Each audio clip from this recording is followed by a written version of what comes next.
అందరికీ నమస్కారం. ఈరోజు మనం వినబోయే కథ ఏంటో తెలుసుకునే ముందు, వీడియో చూస్తున్న ప్రతి ఒక్కరూ తప్పకుండా లైక్ చేసి ఛానల్‌ని సబ్స్క్రైబ్ చేసుకోండి. ఇక కథలోకి వెళ్తే, నాన్న చనిపోయాడన్న వార్త విని నా హృదయం ద్రవించింది. నన్ను గుండెల మీద పెట్టుకొని పెంచే నాన్న ఇక లేడు అని తెలిసి కన్నీళ్లాగలేదు. జీవితంలో గెలుపు, ఓటములు సహజమే. ఓడిపోయినప్పుడే గెలుపు కోసం మరింత పట్టుదలతో కష్టపడి దాన్ని మన సొంతం చేసుకోవాలని ఎప్పుడూ చెప్తుండేవారు నాన్న. ఆయన మాటలని తూచా తప్పకుండా పాటించిన నేను ఇప్పుడు ఇంత ఉన్నతమైన స్థానంలో ఉండగలిగాను. కానీ ఏం లాభం? నా గెలుపుకి కారణమైన నాన్నని పక్కనే ఉండి చూసుకోలేకపోయాను. ఛ! అసలు నన్ను కొడుకని అంటారా? నిర్జీవంగా పడి ఉన్న నాన్నని చూస్తూ అమ్మ అక్కడ ఎంతలా ఏడుస్తుందో. అయినా ఏంటిదంతా కొత్తగా? ఇన్నాళ్ళు ఎక్కడ పోయింది వాళ్ళ మీద నాకున్న ప్రేమ? ఎంతైనా వాళ్ళ రక్తం పంచుకుని పుట్టిన కొడుకును కదా అనుకుంటూ కళ్ళనీళ్ళు తుడుచుకుని నా భార్య వైశాలికి ఫోన్ చేసి విషయం చెప్పి ఆ ఆఫీస్ నుంచి వెంటనే బయలుదేరి రమ్మన్నాను. ఈలోగా స్కూల్ నుంచి పిల్లల్ని తీసుకొనొచ్చి ఇంటికి తాళం వేసి కారు తీసి రెడీగా ఉన్నాను. కాసేపటికి వైశాలి వచ్చింది. తను రాగానే అందరం కలిసి ఊరికి బయలుదేరాం.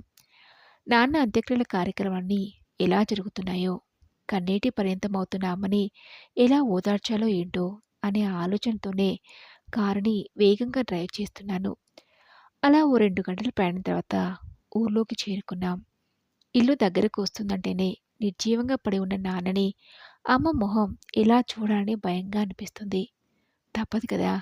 కనీసం ఈ సమయంలోనైనా అమ్మకి నేనున్నాననే ధైర్యాన్ని ఇవ్వబోతున్నానని మనసులో ఎక్కడో ఏదో చిన్న సంతృప్తి.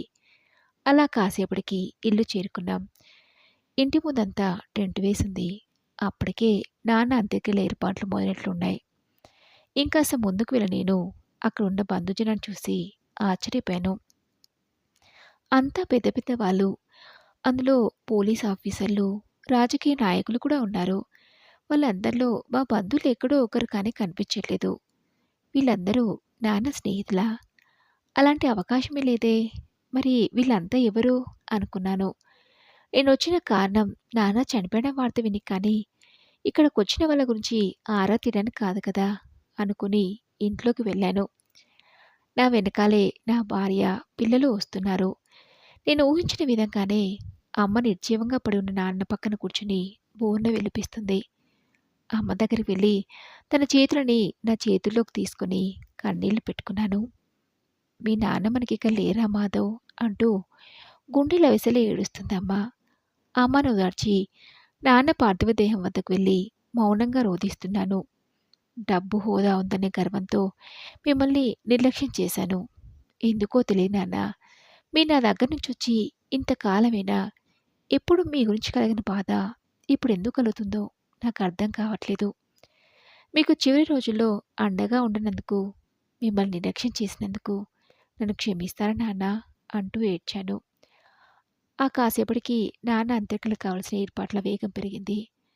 నాన్నకి తలకోరి పెట్టాల్సిన నాతో కాకుండా మరెవరితో నాన్నకి చేరుగా జరిపించాల్సిన కార్యక్రమాలు జరిపిస్తున్నారు. అతనెవరు? ఎందుకు అతనితో నాన్నకి ఆఖరిసరిగా జరిపించాల్సిన కార్యక్రమాలు జరిపిస్తున్నారు?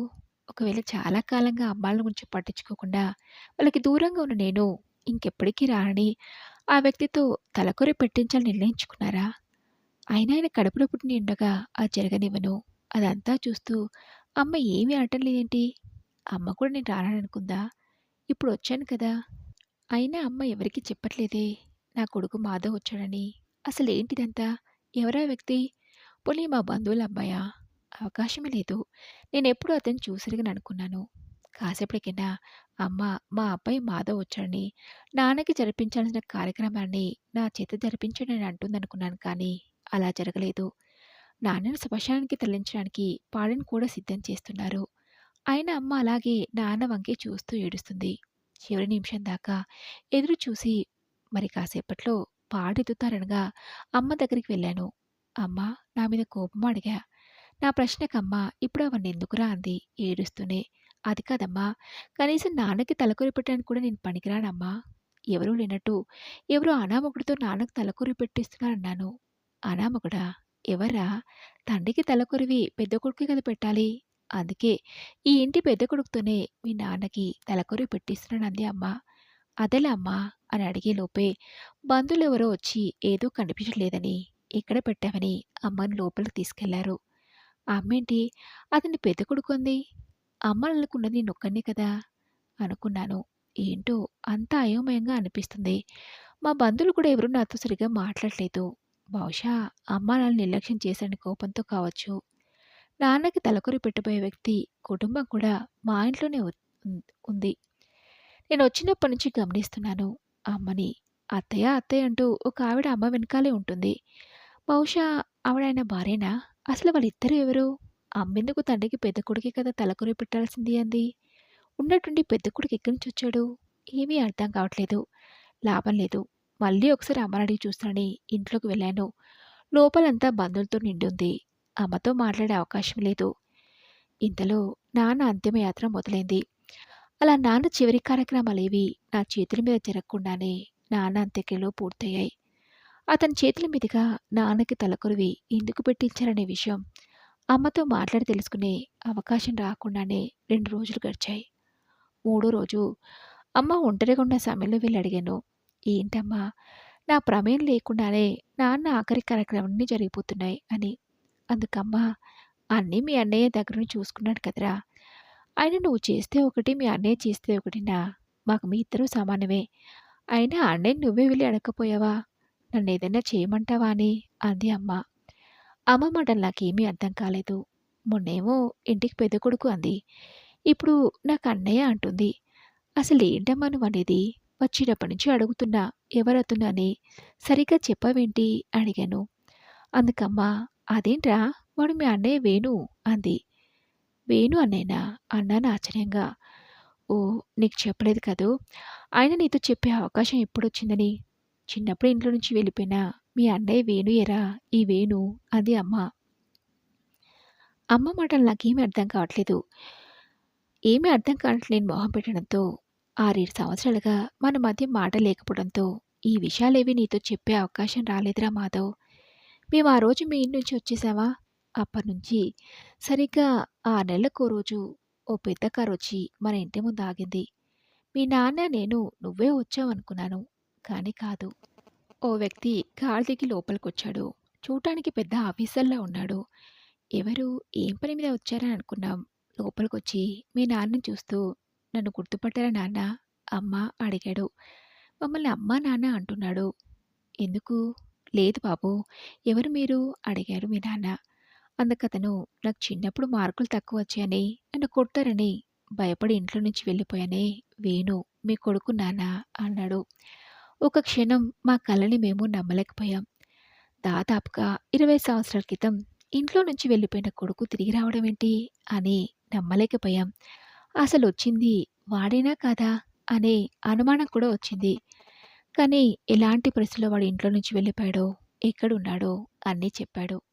వాడు వెళ్ళిపోయిన దగ్గర నుంచి వాడి కోసం వెతికి వెతికి ఎక్కడా కనిపించక వాడిక రాడేమోనని ఆశలు వదిలేసుకున్న మేము వాడు కలెక్టర్‌గా తిరిగి వస్తాడని ఏ రోజు అనుకోలేదు. ఇన్నాళ్ళు ఎందుకురా రాలేదు అడిగితే, ఇంట్లో నుంచి వెళ్ళేటప్పుడే అనుకున్నాను. ఉన్నత స్థాయికి చేరుకునేదాకా మీకు నా మొహం చూపించొద్దని అన్నాడు. వాడికి 11 ఏళ్ల వయసున్నప్పుడు మీ నాన్న మార్కులు తక్కువొచ్చాయని మందలించిన తీరు వాడికి ఆ రోజు అలా అర్థమైనట్టుంది. ఇప్పుడు మీ అన్నయ్య కలెక్టర్. మన ఊర్లోనే పోస్టింగ్. పెళ్ళయింది. ఓ బాబు కూడా ఉన్నాడు. ఆ తర్వాత కొన్నాళ్ళకి మమ్మల్ని గవర్నమెంట్ వాడికిచ్చిన అధికారిక బంగ్లాకు తీసుకెళ్లాడు. ఇన్నాళ్ళు అక్కడే ఉన్నాం. ఆ రోజు రాత్రి మీ నాన్నకి గుండెలో నొప్పి రావటంతో హాస్పిటల్‌కి తీసుకెళ్ళాం. అప్పటికే అంతా అయిపోయిందన్నారు. ఆయన ఆఖరి కార్యక్రమాల మన సొంత ఇంట్లోనే జరిపించాలని నిర్ణయించుకుని ఇక్కడికి తీసుకొచ్చాం మాధవ్. 20 సంవత్సరాలుగా మీ నాన్న వేణు విషయంలో చాలా బాధపడ్డాడు. వాడి ఇంట్లో నుంచి వెళ్ళిపోవడానికి నా తొందరపాటే కారణమని.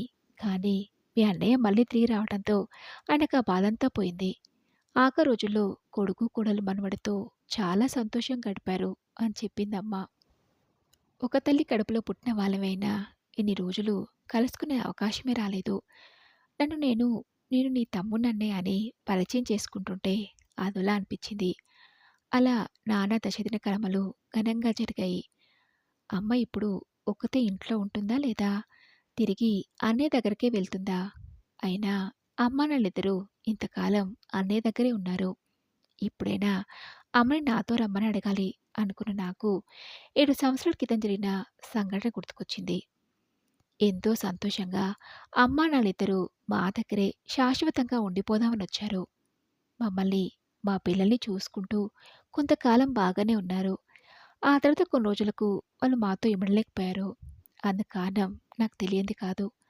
అమ్మానాన్నలకి అన్ని సౌకర్యాలు కల్పిస్తున్నానని, వాళ్ళకి ఏమీ తక్కువ చేస్తున్నాననుకున్నానే కానీ, వాళ్ళు నా దగ్గర సంతోషంగా ఉన్నారా లేదా అని ఏ ఒక్క రోజైనా నేను ఆలోచించలేదు. అలా ఉన్నట్టుండో రోజు ఆ అమ్మానాన్నలు, "ఒరేయ్ మాధవ్! మేము మన ఇంటికి వెళ్ళిపోదాం అనుకుంటున్నాంరా" అన్నారు. వాళ్ళలా వెళ్ళిపోతా అన్నందుకు కనీసం నేనెందుకు, ఏంటి అని నోరు తెరిచి ఒక్క మాటైనా మాట్లాడింది లేదు. అలా అమ్మానాన్నలు తిరిగి వెళ్ళిపోయారు. అప్పట్నుంచి మా మధ్య ఓ అగాధమే ఏర్పడిందని చెప్పొచ్చు.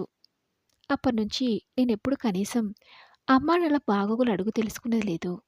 వాళ్ళు నాతో మాట్లాడిందే లేదు. మళ్ళీ ఇప్పుడే నాన్న పోయారని తెలిసి రావడం తప్ప, అమ్మని రమ్మనే అర్హత నాకు లేకున్నా అడగటం నా ధర్మం కదా! అడిగాను. అందుకమ్మ, "ఎందుకురా అనవసరంగా నా వల్ల మీకిబ్బంది. ఇంతకాలంగా మీ అన్నయ్య దగ్గరే ఉంటున్నాను కదా! ఇక మీదట కూడా అక్కడే ఉండాలని అనుకుంటున్నానురా మాధవ్" అంది. అప్పటికి నాన్న చనిపోయి 15 రోజులైంది. వచ్చినప్పటి నుంచి గమనిస్తూనే ఉన్నాను. అన్నయ్య, వదిన అమ్మని చాలా అపురూపంగా చూసుకుంటున్నారు. దానికి తోడు అన్నయ్య కలెక్టర్ కదా! ఆ హోదాయే వేరు. సకల సౌకర్యాల మధ్య అమ్మ చాలా సంతోషంగా ఉంది. ఇన్ని రోజులు లేనిదెప్పుడు నా తప్పును తెలుసుకొనొచ్చి అమ్మని వాటన్నిటిని దూరం చేయటం న్యాయమా అనిపిచ్చి బాధతో తిరిగి వెళ్ళిపోయాను. ఇదండి రోజు కథ. ఈ కథపై మీ విలువైన అభిప్రాయాన్ని నాతో కామెంట్ బాక్స్‌లో షేర్ చేసుకోండి. అలాగే ఈ కథ నచ్చితే తప్పకుండా ఒక లైక్ చేసి ఛానల్‌ని సబ్స్క్రైబ్ చేసుకోండి. మరొక మంచి కథతో మళ్ళీ మీ ముందుంటాను.